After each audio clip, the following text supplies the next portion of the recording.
have been worked out of it.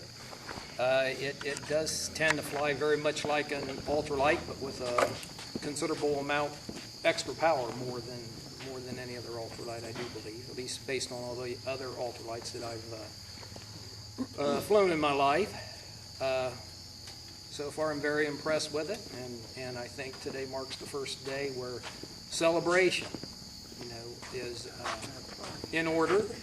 Today I got to test it in stalls, full power stalls, mid power stalls, low power stalls. I got to do some tight turns, come around into my own wake turbulence a number of times. That was fun.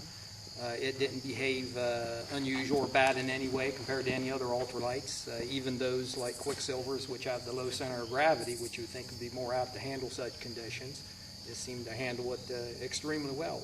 The stalls are definitely there. I was able to maintain controllable flight at 27 miles an hour, which puts it within the Part 103 ultralight requirements, which I believe is 28 miles an hour.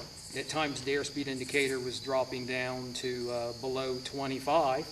It likes to fly very well at 35 mile an hour, anywhere between 30 and 40, and I can take it up to 45 if I want. So even though it's got the largest engine than any other legal ultralight, it still likes to fly like an ultralight.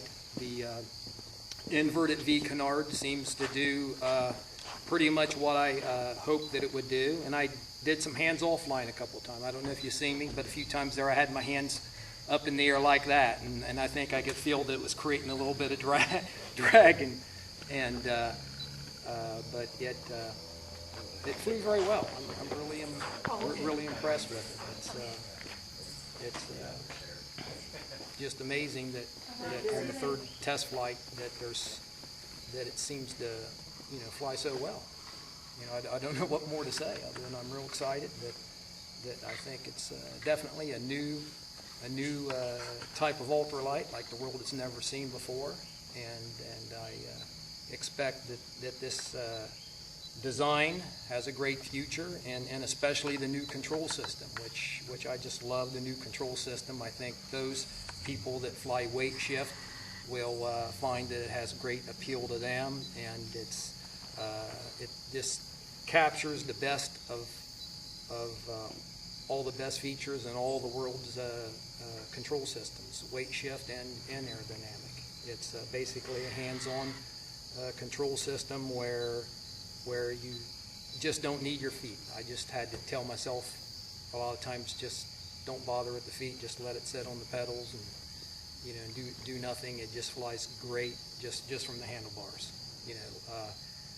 There was a couple times where I had full aileron deflection when I was fighting some of my wake turbulence when I was in those turns, and that's something I didn't think I'd ever get to do, at least so early in the flight test program. But even with full aileron deflection, there didn't seem to be any significant amount of adverse yaw. I presume that's in part due to the very low airspeed I had at the time, and combined with the short wingspan, which tended to exert very little leverage, against the strong control surfaces on the tail. So it seems to behave very well, and so far I haven't found anything extreme at all, or unusual, or out of line in its flight characteristics.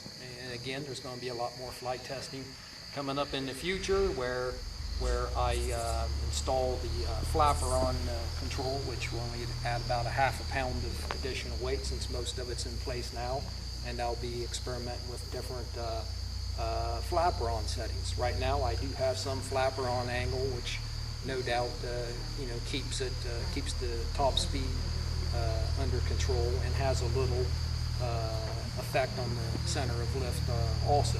So those are all things I'll be experimenting with in the future, and maybe perhaps different inverted V canard angles, but right now I don't see any reason why it needs to be changed anytime in the near future.